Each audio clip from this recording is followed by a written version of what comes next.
guys, it's Kelly here again and welcome back to my channel. Welcome back to my July bullet journal setup video. First off, as always, I'm gonna show you my June bullet journal, and this month's theme was, well, last month's theme was a kind of weird one. I went for the idea of the left side of the brain against the right side of the brain. So the left pages are very structured and grayscale, and they're very mathematical, while my right pages are very colorful. They have some shapes and some patterns on them, and that's kind of to represent, you know, the two sides of the brain, the ones that's more logical and one that's more creative. It's not my favorite theme aesthetically wise. It's just the idea I really liked, but I do think that I could have executed it better. So I actually had a different idea initially, but I don't know what happened. It just didn't work out as well as I wanted to. But either way, I am happy with the idea overall.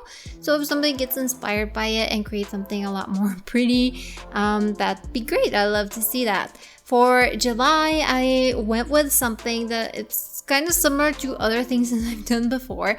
I've mentioned before, but July is actually my birthday month. I have a birthday soon, and I like to do my July spreads with themes that I find in some way personal. So for this one, at first I thought, what are the things that I like? And I really like using stars and constellations as a theme for my bullet journal, and I also really like how clouds turned out in different ways that I've done them. I've actually done, I think, 2 cloudy themes, and I've done 1 starry constellation theme, and also my main yearly theme is also kind of galaxy and star inspired.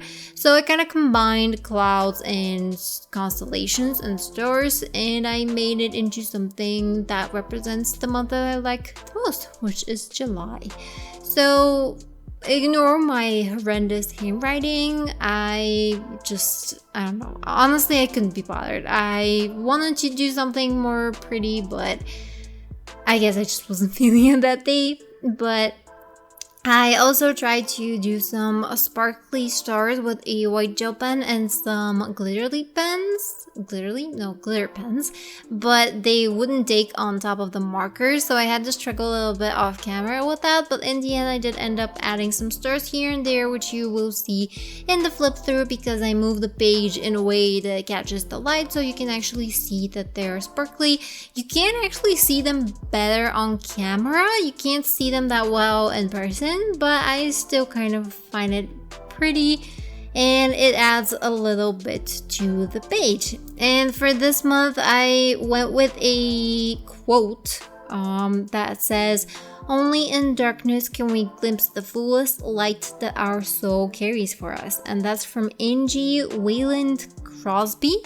And I thought that it perfectly represented the kind of theme that I was going for, which was a cloudy night sky. And even though there's clouds and even though there's darkness, you can still see the stars. That's kind of the idea I had behind this theme. For last month, I actually had a lot of missed trackers, which I didn't realize until I started needing them.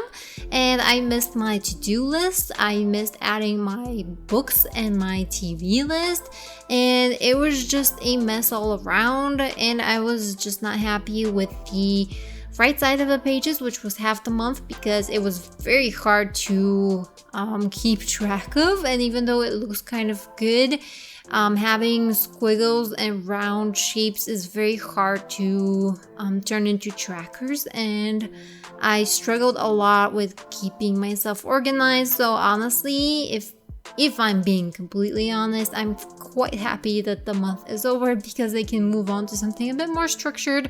I guess my brain works more with its left side, so I respond better to more clear guidelines and a little bit more logical and more mathematical in a way.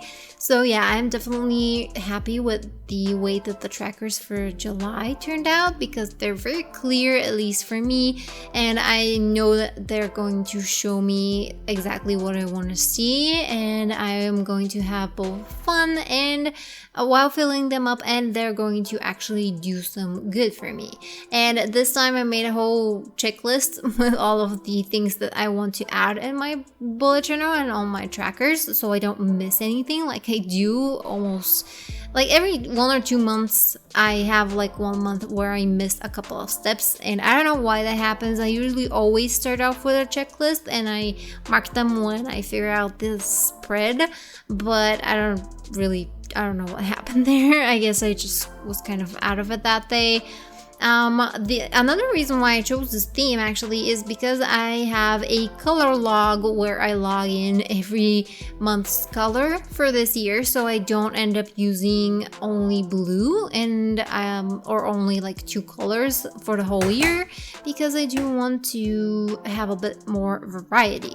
And that's something that I do because I don't like having all of my themes be the same color, because I try to keep them different and it will be just kind of weird if they're all the same color. And I do gravitate towards blues and black and white, so those are the 3 colors that I use the most, and I want to try my best not to use only them. So I have this whole page in a separate notebook where I have the 12 months written out, and I write down the colors that I use for each one of them. So I noticed that I already used the light blue and the red and the pink twice this month.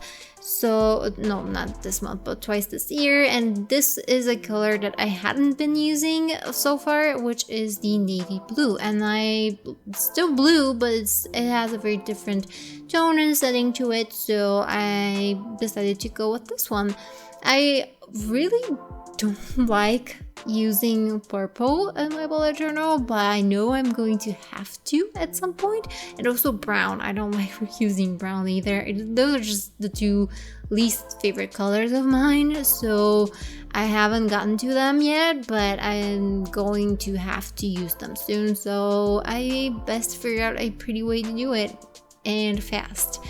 So yeah, that's another reason why I kept with this night sky kind of theme, so I can use the dark blue and the navy. And like I said, the sparkles and the stars didn't take for this one and for the pages, but it still looks kind of cool. It's neat, it's organized, and I feel like it's going to be effective for me and help me keep track of what I want to track.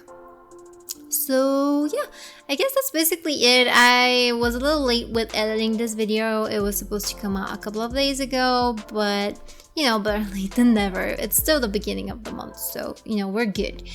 So yeah, that's basically it for this video. I think I'm gonna leave you guys to it. So I'm gonna turn on some music, and I hope you enjoyed this one. If you did, comment, like, and subscribe, and I would love to hear your opinions, and I would love to see you in my next one. So thank you again so much for watching, and I'll see you next time. Bye!